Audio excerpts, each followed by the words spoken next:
اعوذ باللہ من الشیطان الرجیم بسم اللہ الرحمن الرحیم رب اشرح لی صدری ویسر لی امری واحلل عقدۃ من لسانی یفقہوا قولی اللہم فقہنی فی الدین۔ میری عزیز ساتھیوں، السلام علیکم ورحمۃ اللہ وبرکاتہ۔ جیسے کہ کل ہم لوگ پڑھ رہے تھے، جو مکی دور تھا اس کے جو 4 دور ہیں وہ بھی چل رہے ہیں، تو ہم لوگ اس کے آگے کا پڑھتے ہیں۔ ابھی 4 دور پورے نہیں ہوئے ہیں۔ مخالفوں کی مجبوریاں۔ قریب ہی زمانے میں قریش خانہ جنگیوں کی وجہ سے تباہ ہو چکے تھے۔ جنگ فجار کے بعد لڑائی سے اتنے عاجز آ گئے تھے کہ لڑائی کے نام سے ڈرتے تھے۔ پھر یہ تھوڑے سے مسلمان جو مختلف قبیلے سے چھٹ کر اسلامی جماعت میں شامل ہو گئے تھے، ان کے قتل کا مطلب یہ تھا کہ عرب کے مختلف قبیلوں سے جنگ چھڑ جائے، کیونکہ اس وقت کسی ایک شخص کا قتل دراصل اس کے قبیلے کے خلاف اعلان جنگ تھا۔ اگر آپ کسی قبیلے کے کسی ایک شخص کو مار دیں گے تو اس کا مطلب یہ ہوا کہ آپ نے اس قبیلے کو اعلان جنگ کی دعوت دے دی ہے، جس سے اس شخص کا تعلق ہوتا۔ اس طرح اندیشہ تھا کہ کہیں سارا مکہ لڑائی کے میدان نہ بن جائے۔ چنانچہ اس مرحلے میں تحریک کو دبانے کے لیے کچھ دوسری تدبیریں اختیار کی گئیں۔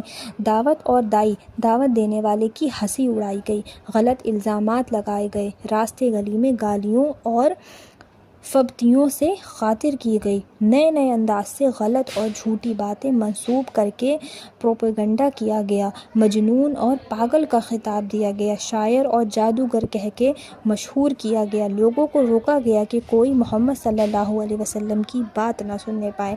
اب حالات کا مقابلہ کیسے کیا اپنے نبی نے؟ اس دور میں قرآن کی جو صورتیں نازل ہو رہی تھیں، ان میں ان حالات کے مقابلہ کرنے کے لیے برابر ہدایت دی جا رہی تھی اور مخالفین کے اعتراضات کے معقول اور مناسب جوابات بھی دیے جا رہے تھے۔ مثال کے طور پر سورہ القلم میں محمد صلی اللہ علیہ وسلم کی تسکین دل، یعنی ان کی دل کی تسلی کے لیے اللہ تعالیٰ نے بیان کیا، فرمایا، آپ پر تو اللہ کا بڑا کرم ہے، آپ مجنون نہیں ہیں، آپ پر تو اس کی بے انتہا عنایت ہے، جلد ہی معلوم ہو جائے گا کہ کس کی عقل ٹھکانے نہیں ہے۔ آپ کے رب کو خوب معلوم ہے کہ کون سیدھے راستے پر ہے اور کون بھٹکا ہوا ہے۔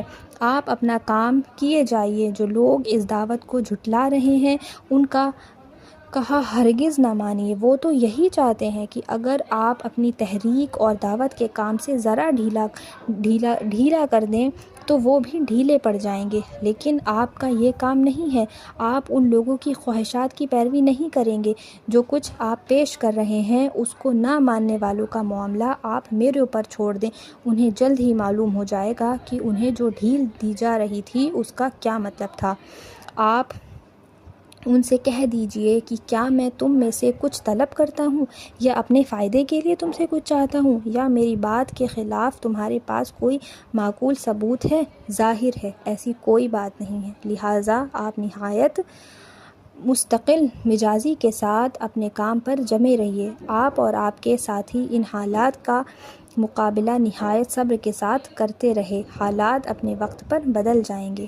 یہ تقریر کا ایک نمونہ ہے۔ اس قسم کے تقاریر برابر نازل ہوتی رہتی تھیں۔ صاف بتا دیا گیا کہ داعی حق نہ مجنون ہے، نہ کاہن ہے، نہ شاعر اور نہ جادوگر ہے۔ کاہنوں، شاعروں اور جادوگر کی خصوصیات سامنے رکھو اور دیکھو کہ داعی حق یعنی کہ محمد صلی اللہ علیہ وسلم، ان میں سے کون سی بات پائی جاتی ہے۔ وہ کلام جو وہ پیش کر رہا ہے، وہ اخلاق جس کا مظاہرہ اس کے ہر کام سے ہو رہا ہے، اور وہ زندگی جو وہ تمہارے درمیان بسر کر رہا ہے، بھلا ان باتوں کا شاعروں، کاہنوں اور جادوگروں کی باتوں سے کیا نسبت؟ دعوت کی طرف لوگوں کی توجہ بھی بڑھتی رہی۔ ایک طرف یہ لوگ دعوت کے خلاف تھے تو ایک طرف کچھ لوگوں کی دعوت کی طرف توجہ تھی، وہ لگاتار بڑھ رہی تھی۔ مکہ والوں نے اس قسم کی غلط باتوں کو مشہور کر کے لوگوں کو روکنے کی جتنی کوشش کی، اتنا ہی لوگوں کو یہ چاہت بڑھی کہ آخر دیکھیں تو یہ صاحب کیا کہتے ہیں۔ چنانچہ جو لوگ عرب میں دوسرے علاقوں سے مکے میں حج کے موقع پر یا دوسرے اوقات میں آتے رہتے تھے، ان میں سے کتنے ہی چھپ کر محمد صلی اللہ علیہ وسلم کی خدمت میں ظاہر ہو جایا کرتے تھے۔ یہاں آ کر آپ کے اخلاق بڑائی کو دیکھتے اور آیت الہی کو سنتے تو دل کی دنیا ہی بدل جاتی، اور اب وہ اپنے اپنے علاقوں میں جا کر اسلام کی دعوت پھیلانے لگتے۔ جب یہ چرچا دوسرے شہروں میں پھیلا تو دوسرے علاقوں سے لوگ صرف آپ کے بارے میں حال پوچھنے کے لیے آنے لگے۔ اس قسم کے واقعات میں حضرت ابوذر رضی اللہ تعالیٰ عنہ کا قصہ ایک اچھی مثال ہے۔ غفار کے قبیلہ اس راستے پر آباد تھا جس سے ہو کر قریش شام کے ملک کو تجارت کے لیے جایا کرتے تھے۔ غفار کا قبیلہ جو تھا وہ جب وہاں یہ بات پہنچی تو حضرت ابوذر رضی اللہ تعالیٰ عنہ دل میں ملاقات کی شوق پیدا کرنے لگے۔ انہوں نے پہلے اپنے بھائی انیس کو مکے بھیجا کہ جاؤ دیکھو یہ شخص جو نبوت کا دعویٰ کرتا ہے اس کی تعلیم کیا ہے۔ انیس مکے میں آئے اور حضور کے بارے میں حال پوچھ کر جب واپس ہوئے تو اپنے بھائی کو جا کر سب بیان کیا کہ وہ شخص نہایت ہی اعلیٰ اخلاق کا انسان ہے، اچھے اخلاق کی تعلیم بھی دیتا ہے اور خدا کی بندگی کی طرف لوگوں کو بلاتا ہے۔ وہ جو کلام پیش کرتا ہے وہ شاعری سے بہت الگ ہے۔ حضرت ابوذر رضی اللہ تعالیٰ عنہ کو اس مختصر بات سے تسکین نہ ہوئی، مطلب ان کی دل کو تسلی نہ ہوئی۔ وہ خود سفر کے لیے تیار ہو گئے۔ مکے میں پہنچے تو ڈر کی وجہ سے کسی سے محمد صلی اللہ علیہ وسلم کا نام تک نہ پوچھ سکے۔ حرم میں حضرت علی رضی اللہ تعالیٰ عنہ سے ملاقات ہو گئی۔ 3 دن ان کے یہاں مہمان رہے۔ جب کہیں یہ ہمت ہوئی کہ اپنے سفر کی غرض یعنی کہ جس وجہ سے وہ یہاں آئے ہیں وہ ان کو بتا پائیں، جب ان کے سامنے نے یہ واقعہ بیان کیا، چنانچہ حضرت علی صلی اللہ علیہ وسلم آپ کی خدمت میں بابرکت میں لے گئے۔ یہاں حاضر ہونے کے بعد حضرت ابوذر رضی اللہ تعالیٰ عنہ نے اسلام قبول کر لیا۔ محمد صلی اللہ علیہ وسلم نے آپ کو ہدایت کی کہ اب اپنے قبیلے میں واپس جاؤ، لیکن توحید خالص کا جو تازہ اثر دل پہ ہوا تھا اس نے سارے مصلحتوں اور خوفوں کو دل سے دور کر دیا۔ وہاں سے آتے ہی حرم میں آ کر یہ پکارا، اشہد ان لا الہ الا اللہ واشہد ان محمد رسول اللہ۔ یہ سننا تھا کہ لوگ چاروں طرف سے دوڑ پڑے اور مارنا شروع کر دیا۔ وہ تو خیر ہو گئی کہ عین وقت پر حضرت عباس آ گئے اور انہوں نے مارنے والوں سے کہا کہ یہ غفار کے قبیلے کا آدمی ہے اور تمہاری تجارتی قافلہ ان کے قبیلے کے پاس سے ہو کر گزرتا ہے۔ اگر انہوں نے تمہارا راستہ بند کر دیا تو کیا کرو گے؟ یہ سن کر لوگوں نے آپ کو چھوڑ دیا۔ حضرت ابوذر رضی اللہ تعالیٰ عنہ اپنے قبیلے میں پہنچے اور جا کر اسلام کی دعوت دی تو تقریباً آدھا قبیلہ اسی وقت مسلمان ہو گیا۔ غفار کے قریب ہی اسلم کا قبیلہ آباد تھا، ان کے اثر سے انہوں نے بھی اسلام کی دعوت قبول کر لی۔ غرض یہ ہے کہ اسلام کی دعوت اس طرح پھیلنا شروع ہو گئی۔ یہ بات مخالفین کے لیے سخت اذیت اور تکلیف کا سبب بنتی رہی، چنانچہ اب ان میں سے کچھ لوگ مجبور ہو کر ابو طالب کے پاس شکایت لے کر گئے۔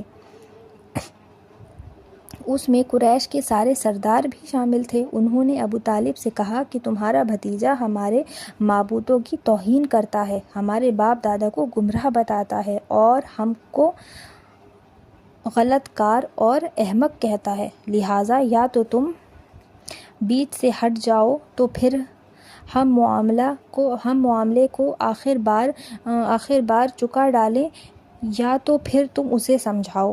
جب ابو طالب نے اندازہ کیا اب بات بہت سخت ہو گئی ہے اور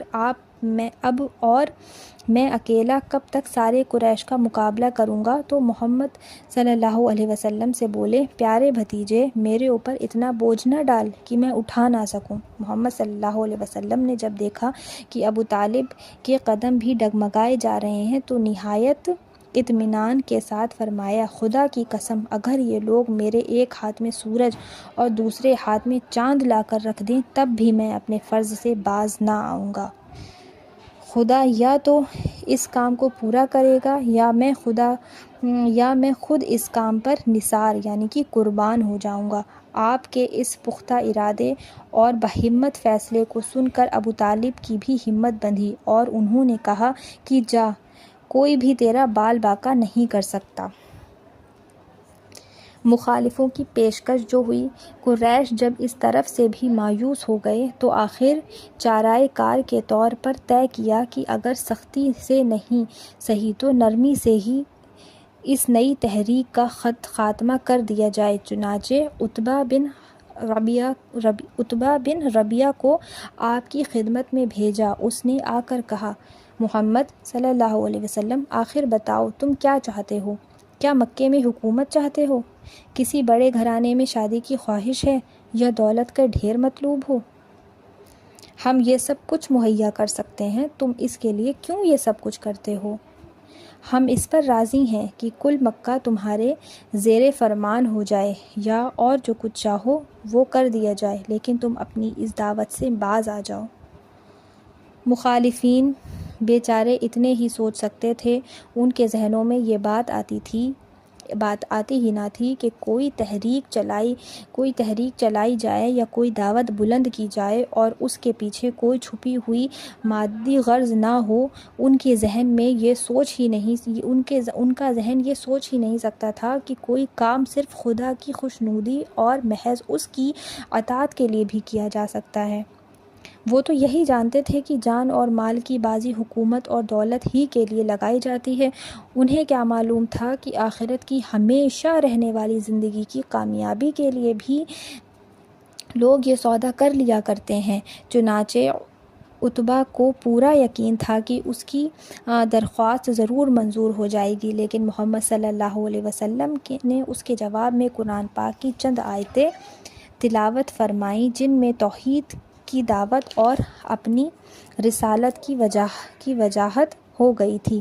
عتبہ یہ سن کر واپس ہو گیا اور اتنا اثر لے گیا کہ جب اس نے قریش کے سرداروں کے سامنے اپنی رپورٹ پیش کی تو کہا کہ محمد صلی اللہ علیہ وسلم جو کلام پیش کرتے ہیں وہ شاعری تو نہیں ہے، کچھ اور چیز ہے۔ میری رائے یہ ہے کہ تم ان کو ان کے حال پر چھوڑ دو، اگر وہ کامیاب ہو گئے تو سارے عرب پر غالب آ جائیں گے اور اس میں تمہاری بھی عزت ہے، اور نہیں تو عرب خود انہیں فنا کر دے گا۔ لیکن قریش نے یہ رائے منظور نہیں کی۔ اب ایک ہی چارۂ کار باقی رہ گیا کہ جو ہر باطل اس مرحلے میں حق کے خلاف اختیار کرتا ہے، یعنی پورے تشدد اور زور کے ساتھ حق کی آواز کو دبانے کی کوشش۔ چنانچہ اب قریش نے یہی فیصلہ لیا کہ مسلمانوں پر اتنی سختیاں کی جائیں کہ وہ تنگ آ کر اپنا فیصلہ بدلنے پر مجبور ہو جائیں۔ جہاں موقع ملے مسلمانوں کو ستاؤ اور اذیت دو۔ یہ دوسرے دور تک تھا۔ اب تیسرا دور کیا تھا؟ اب تیسرا دور جو تھا وہ آزمائش کا دور تھا۔ اب تک دعوت اسلامی کا جو کام ہوا تھا اس کا رد عمل 3 صورتوں میں ظاہر ہوا تھا۔ پہلا ایک تھا، کچھ نیک اور بھلے لوگوں نے اس دعوت کو قبول کر لیا اور وہ ایک گروہ بن کر تحریک کو آگے بڑھانے کے لیے ہر قیمت پر آمادہ ہو گئے۔ دوسرا کیا تھا، بہت سے لوگ اپنی نادانی، خود غرضی یا اپنے باپ دادا کے دین کی اندھی پیروی اور عقیدت کی وجہ سے اس تحریک کی مخالفت پر آمادہ ہو گئے۔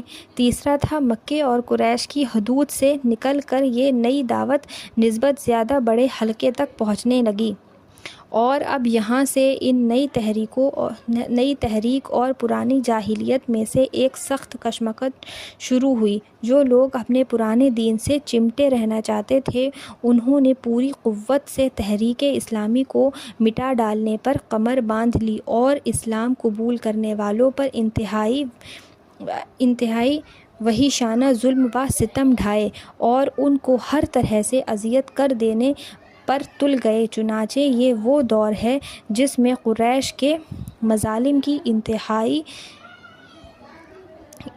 عبرتناک واقعات ہمارے سامنے آتے ہیں۔ عرب جیسے گرم ملک میں تیز دھوپ میں دوپہر کے وقت چلتی ہوئی ریت پر مسلمانوں کو لٹانا، ان کے سینوں پر بھاری بھاری پتھر رکھ کر دبانا، لوہے کو گرم کر کے داغ دینا اور پانی میں ڈبکیاں دینا، انتہائی بے دردی سے مارنا پیٹنا، غرض یہ کہ یہ اور اسی قسم کے مظالم تھے جو مسلمانوں پر توڑے جانے لگے۔ اگرچہ اس دور میں عام مسلمانوں کے لیے زندگی دوبھر کر دی گئی، لیکن تاریخ میں جن مسلمانوں کی داستانوں کے کچھ حصے نکلے ہوئے ہیں ان میں سے بطور نمونہ چند یہ ہیں۔ حضرت خباب رضی اللہ عنہ، آپ ام انمار کے غلام تھے۔ ابھی 6-7 آدمی ہی اسلام لائے تھے کہ آپ بھی اسلام سے مشرف ہوئے، اسلام لائے یعنی کہ، اور اس جرم میں قریش کے مظالم کا نشانہ بنے۔ قریش نے ایک دن زمین پر کوئلے جلا کر انہیں ان پر چت لٹایا اور اوپر سے ایک شخص نے سینے پر پاؤں رکھ کر دبایا کہ کروٹ لینے نہ پائیں، یہاں تک کہ کوئلے پیٹھ کے نیچے ہی ٹھنڈے ہو گئے۔ مدتوں کے بعد حضرت خباب نے ایک بار اپنی جلی ہوئی پیٹھ پر سفید برس سے داغ دکھائے تھے۔ مدتوں بعد دکھائے تھے، جو تب بھی ان کی پیٹھ پر جو جلے ہوئے تھے وہ داغ تھے خباب رضی اللہ تعالیٰ عنہ کی۔ حضرت بلال رضی اللہ تعالیٰ عنہ، آپ امیہ بن خلف کے غلام تھے۔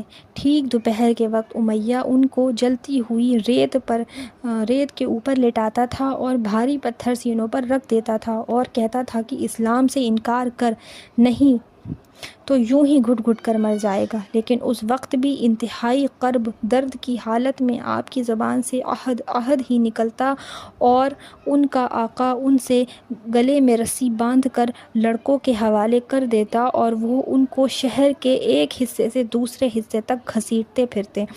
حضرت عمارہ رضی اللہ تعالیٰ عنہ یمن میں رہنے والے تھے۔ یہ ان چند باہمت لوگوں میں سے تھے جو بالکل ابتدا میں مسلمان ہوئے تھے۔ یہ جب اسلام لائے تو قریش نے ان کو جلتی ہوئی زمین پر لٹا کر اتنا مارا کہ وہ بے ہوش ہو گئے۔ حضرت لبنیہ رضی اللہ تعالیٰ عنہ، یہ ایک کنیز تھیں۔ حضرت لبنیہ، حضرت عمر اپنے مسلمان ہونے سے پہلے ان کو اتنا مارتے کہ خود تھک کر بیٹھ جاتے، لیکن یہ اللہ کی بندی یہی کہتی کہ اگر تم اسلام نہیں لاؤ گے تو خدا تم سے اس کا بدلہ لے گا۔ حضرت عمر رضی اللہ تعالیٰ عنہ کی بات ہو رہی ہے یہاں پہ، جو ان کی کنیز تھیں۔ حضرت زبیر رضی اللہ تعالیٰ عنہ بھی، یہ بھی حضرت عمر کے گھرانے کی کنیز تھیں۔ حضرت زبیرہ رضی اللہ تعالیٰ عنہ، یہ بھی حضرت عمر کے گھرانے کی ہی کنیز تھیں۔ ایک بار ابو جہل نے ان کو اتنا مارا کہ ان کی آنکھیں جاتی رہیں۔ غرض یہ کہ مردوں اور عورتوں میں بہت سے ایسے لاچار اور مجبور مسلمان تھے جو طرح طرح سے ستائے جا رہے تھے، لیکن یہ تمام مظالم کسی ایک مسلمان کو بھی اسلام چھوڑنے پر آمادہ نہ کر سکے۔ جب ان بے کس اور بے قصور مسلمانوں پر مظالم توڑے جاتے تو ضروری طور سے لوگ متوجہ ہوتے تھے اور ان کے دل یہ سوچنے پر مجبور ہو جاتے تھے کہ آخر وہ کون سا لالچ ہے، آخر وہ کون سا غرض ہے جو ان لوگوں کو اتنی مصیبت کے باوجود اسلام سے چمٹے ہونے پر آمادہ کیے ہوئے ہے۔ سب جانتے تھے کہ یہ لوگ اپنے اخلاق، معاملات اور دوسری انسانی رشتوں کے اعتبار سے بہترین انسان ہیں۔ اب ان کا قصور اس کے سوا کچھ نہیں کہ یہ کہتے تھے کہ ہم سوائے ایک اللہ کے اور کسی کو اپنا رب، آقا، مالک اور معبود نہیں بنائیں گے اور اطاعت و بندگی صرف اس کی کریں گے۔ اور مظلوم مسلمانوں کی یہ استقامت بہت سے لوگوں کے سامنے ایک بہت بڑا سوال بن کر آتی تھی اور ان کے دلوں میں لازماً ایک قسم کی نرمی پیدا کرتی تھی، اور وہ اس نئی تحریک کے قریب سے دیکھنے اور سمجھنے کی طرف مائل ہوتے، یعنی کہ جھکتے تھے۔ انہیں انٹرسٹ ہوتا تھا کہ ایسا کیا ہے، کہ کیا لالچ ہے، کیا غرض ہے جو یہ لوگ اتنی ظلم و ستم کے بعد بھی ایک ہی قول پر اڑے ہوئے ہیں کہ ایک خدا کی بندگی، حق پر رہنے والوں کی مظلومیت ہمیشہ کی کامیابی کا زینہ بنی ہوئی۔ چنانچہ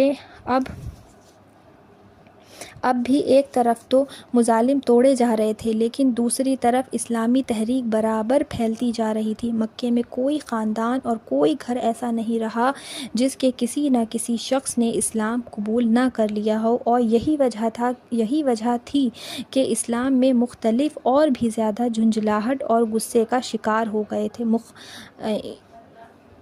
اسلام کے مخالف جو تھے وہ اور بھی زیادہ جھنجھلاہٹ اور غصے کا شکار ہو گئے تھے، کیونکہ ہر گھر سے کم از کم ایک انسان ایسا تھا، ضرور ہی تھا، جس نے اسلام قبول کر لیا تھا۔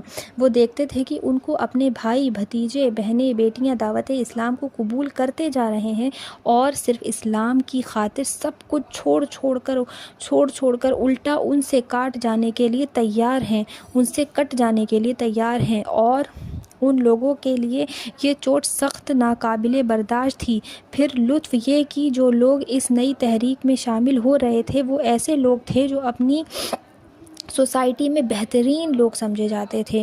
ان کی سوجھ بوجھ، اخلاق اور عام انسانی خوبیاں سب لوگوں پر ظاہر تھیں۔ جب اس قسم کے لوگ اسلام قبول کر کے اپنے سارے غرض پر پانی پھیرنے کے لیے آمادہ ہو جاتے تھے تو بہرحال ہر شخص سوچنے پر مجبور ہو جاتا تھا کہ آخر اس تحریک میں اس کے دائی میں وہ کون سی کشش ہے جو لوگوں کو اس درجہ جانثاری کے لیے تیار کر دیتی ہے۔ پھر لوگ یہ بھی دیکھتے تھے کہ اسلام کے دائرے میں آ جانے کے بعد یہ لوگ اپنی اور بھی زیادہ راست باز ہو جاتے تھے، سچے، با اخلاق، معاملے کے اچھے اور پاکیزہ انسان بن جاتے تھے، اخلاق بہترین ہو جاتا تھا ان لوگوں کا اور بھی زیادہ۔ یہ سب باتیں ایسی تھیں جو ہر دیکھنے والے کو مجبور کرتی تھیں کہ وہ چاہے دعوت اسلامی کو قبول کرے یا نہ کرے، لیکن اپنے دل میں اس دعوت کی برتری محسوس کیے بغیر نہیں رہ سکتا تھا۔ حبشہ کو ہجرت 5 نبوی۔ اب محمد صلی اللہ علیہ وسلم کی نبوت کو تقریباً 5 سال ہو چکے تھے جب آپ نے یہ اندازہ فرما لیا کہ ابھی قریش کے مظالم کو ختم ہونے کی کوئی صورت نہیں ہے، اور بہت سے مسلمان ایسے ہیں جو کسی کی سختی کے مقابلے میں اسلام سے منہ تو نہ موڑیں گے، لیکن بہرحال مصیبتیں ان کی قوت برداشت سے باہر ہوتی جا رہی ہیں، اور ان کے لیے اسلام کو فرائض کا بجا لانا اور ناممکن ہوتا جا رہا ہے۔ تو محمد صلی اللہ علیہ وسلم نے یہ فیصلہ کیا کہ کچھ مسلمان حبشہ کو ہجرت کر جائیں۔ حبشہ افریقہ کے مشرق ساحل پر ایک ملک تھا جہاں ایک بادشاہ ایک نیک دل اور ایک انصاف پسند عیسائی تھا۔ جہاں کا جو بادشاہ تھا وہ کرسچن تھا، لیکن وہ بہت ایماندار اور نیک پسند انسان تھا۔ اس ہجرت سے جہاں ایک غرض یہ تھی کہ کچھ مسلمان قریش کے زور و ظلم سے کم اس وقت تک نجات پائیں جب تک حالات کچھ درست نہ ہو جائیں، وہیں ایک بڑا فائدہ یہ بھی تھا ہجرت کا، ان جانصاریوں کے ذریعے اسلام کی دعوت کو کچھ دور دراز علاقوں تک پہنچانے کا موقع مل جائے گا۔ چنانچہ پہلی بار 11 مرد اور 4 عورتیں اس ہجرت کے لیے تیار ہو گئے۔ ان لوگوں نے 5 نبوی رجب کے مہینے میں سفر کیا۔ اللہ کا کرنا یہ تھا کہ جب یہ لوگ بندرگاہ پر آئے تو 2 تجارتی جہاز واپسی کے لیے تیار تھے جو ان لوگوں کو بہت ہی سستے کرائے پر لے گئے۔ قریش کو جب یہ خبر ہوئی تو انہوں نے ان لوگوں کا پیچھا کیا، لیکن اللہ کے فضل سے ان کا جہاز روانہ ہو چکا تھا۔ حبشہ میں یہ مسلمان امن و امان سے رہنے لگے، لیکن جب یہ خبریں قریش کو پہنچیں تو وہ بڑے تاؤ میں آئے اور آخرکار یہ طے کیا کہ کچھ لوگ حبشہ میں بادشاہ عرب لوگ اسے نجاشی کہتے تھے، عرب لوگ جو تھے وہاں کے بادشاہ کو نجاشی کہتے تھے، اس کے پاس جا کر کہیں کہ یہ لوگ ہمارے مجرم ہیں، آپ انہیں اپنے ملک سے نکال دیجئے تاکہ ہم انہیں اپنے ساتھ لے جائیں۔ عبداللہ بن ربیعہ اور عمر بن العاص اس کام کے لیے چنے گئے۔ عبداللہ بن ربیعہ اور عمر بن العاص اس کام کے لیے چنے گئے اور نہایت شان کے ساتھ یہ لوگ جا کر حبش روانہ ہوئے۔ پہلے یہ لوگ جا کر حبش کے پادریوں سے ملے، یعنی کہ جو کیا کہتے ہیں چرچ وغیرہ ہوتے ہیں جو ان کے ہوتے ہیں جہاں پہ پوجا وغیرہ کرتے ہیں، پادریوں سے ملے اور ان سے کہا کہ ان لوگوں نے ایک نیا مذہب نکالا ہے اور ہم نے انہیں نکال دیا تو یہ بھاگ کر آپ کے ملک میں آ گئے ہیں۔ ہم چاہتے ہیں کہ آپ کے بادشاہ کے سامنے ہم یہ درخواست پیش کریں کہ یہ ہمارے مجرم ہیں جو بھاگ کر چلے آئے ہیں، انہیں ہمیں واپس کر دیا جائے، لہٰذا آپ لوگ بھی دربار میں ہماری سفارش کر دیں۔ مسلمان نجاشی کے دربار میں جب مکے والوں کی درخواست نجاشی کے سامنے پیش ہوئی تو اس نے مسلمانوں کو بلا بھیجا اور پوچھا کہ یہ تم نے کون سا نیا مذہب ایجاد کیا ہے۔ مسلمانوں نے اپنی طرف سے بات چیت کرنے کے لیے حضرت جعفر بن ابی طالب، حضرت علی کے بھائی، حضرت جعفر بن ابی طالب جو کہ حضرت علی کے بھائی کو مقرر کیا۔ آپ نے دربار میں اس موقع پر جو تقریر فرمائی وہ تاریخ کی کتابوں میں محفوظ ہے۔ اس کا خلاصہ یہ ہے: اے بادشاہ، ہم ایک زمانے سے جہالت اور گمراہی کے اندھیروں میں بھٹک رہے تھے، ایک خدا کو بھول کر سینکڑوں بتوں کی پوجا کرتے تھے، مردار کھاتے تھے، زنا، لوٹ مار، چوری اور ایک دوسرے پر ظلم کرنا ہمارا رات دن کا کام تھا۔ ہمارا ہر طاقتور اپنے سے کمزوروں کو کھا جانے پر فخر کرتا تھا، غرض کہ ہماری زندگی درندوں اور جانوروں سے بھی بدتر تھی۔ اللہ کی رحمت دیکھیے کہ اس نے ہمارے حال پر رحم فرمایا۔ ہم میں سے ایک شخص ایسا پیدا ہوا جسے اللہ نے اپنا رسول بنایا، ہم اس کے نسب خاندان سے واقف ہیں، وہ نہایت شریف ہے، ہم اس کے حالات سے واقف ہیں، وہ انتہائی سچا، امانت دار اور پاک دامن ہے، دوست اور دشمن سبھی اس کی نیکی اور شرافت کے قائل ہیں۔ اس نے ہم کو اسلام کی دعوت دی اور یہ سکھایا کہ ہم پتھروں کو پوجنا چھوڑ دیں، صرف ایک اللہ کی عبادت کریں اور اسے اپنا آقا و مالک تسلیم کریں اور اسی کی بندگی اختیار کریں، سچ بولیں، قتل و غارت سے باز آ جائیں، یتیموں کا مال نہ کھائیں، پڑوسیوں کی مدد کریں، زناکاری اور دوسری گندی باتوں سے بچیں، نماز پڑھیں اور روزے رکھیں، اللہ کی راہ میں اپنے مال خرچ کریں، ناداروں اور غریبوں کی مدد کریں، ہم ان پر ایمان لائیں، شرک اور بت پرستی کو چھوڑ دیا جائے اور تمام برے کاموں سے توبہ کی۔ اس پر ہماری قوم ہماری دشمن ہو گئی اور ہمیں مجبور کرتی رہی کہ ہم پھر پلٹ کر انہی کے دین پر آ جائیں، اور اسی غرض کے لیے اب یہ لوگ آپ سے ہماری واپسی کے لیے ضد کر رہے ہیں۔ نجاشی نے کہا: اچھا، تمہارے نبی پر اللہ کا جو کلام اترا ہے اس کا کچھ حصہ ہمیں پڑھ کر سناؤ۔ حضرت جعفر رضی اللہ تعالیٰ عنہ نے سورہ مریم کی چند آیات پڑھ کر سنائیں۔ نجاشی پر بڑا اثر ہوا اور اس کی آنکھوں سے آنسو جاری ہو گئے، بولا: خدا کی قسم، یہ کلام اور انجیل دونوں کا ہی ایک چراغ کے پرتو یعنی عکس ہے۔ یہ کلام جو ہے انجیل دونوں ہی کی چراغ کے پرتو ہے یعنی اس کا عکس ہے۔ یہ کہہ کر اس نے قریش کے لوگوں سے صاف کہہ دیا کہ یہ مسلمان آپ کے حوالے نہیں کیے جائیں گے۔ نجاشی کا اسلام۔ دوسرے دن قریش نے ایک اور چال چلی، دربار میں جا کر کہا کہ ذرا ان مسلمانوں سے یہ تو پوچھ لیجئے کہ یہ حضرت عیسیٰ کے بارے میں کیا عقیدہ رکھتے ہیں۔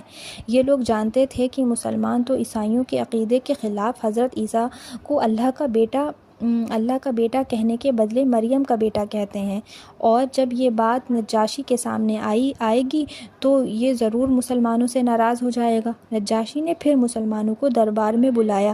جب یہ صورتحال سامنے پیش آئی تو پہلے تو مسلمانوں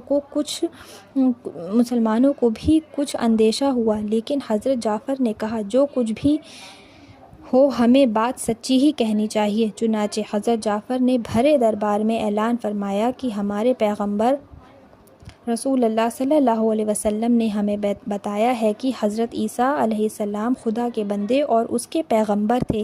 یہ سن کر نجاشی نے زمین سے ایک تنکا اٹھا لیا اور کہا: خدا کی قسم، جو تم نے کہا عیسیٰ اس تنکے کے برابر بھی اس سے زیادہ نہیں تھا۔ اس طرح قریش کی یہ چال بھی ناکام ہو گئی۔ نجاشی نے حضرت جعفر اور آپ کے ساتھیوں کو عزت کے ساتھ اپنے ملک میں رہنے کی اجازت دے دی اور اس سے محمد صلی اللہ علیہ وسلم کی نبوت کی تصدیق کر کے اسلام قبول کر لیا، اور اس نجاشی کا نام اسما تھا۔ جب اس کا انتقال ہوا تو محمد صلی اللہ علیہ وسلم نے غائبانہ طور پر اس کی نماز جنازہ پڑھی۔ دھیرے دھیرے تقریباً 83 مسلمان حبشہ کو ہجرت کر گئے۔ آج یہیں تک رہے گا، اس کے آگے انشاءاللہ تعالیٰ کل پڑھیں گے۔ وآخر دعوانا الحمدللہ رب العالمین۔ السلام علیکم ورحمۃ اللہ وبرکاتہ۔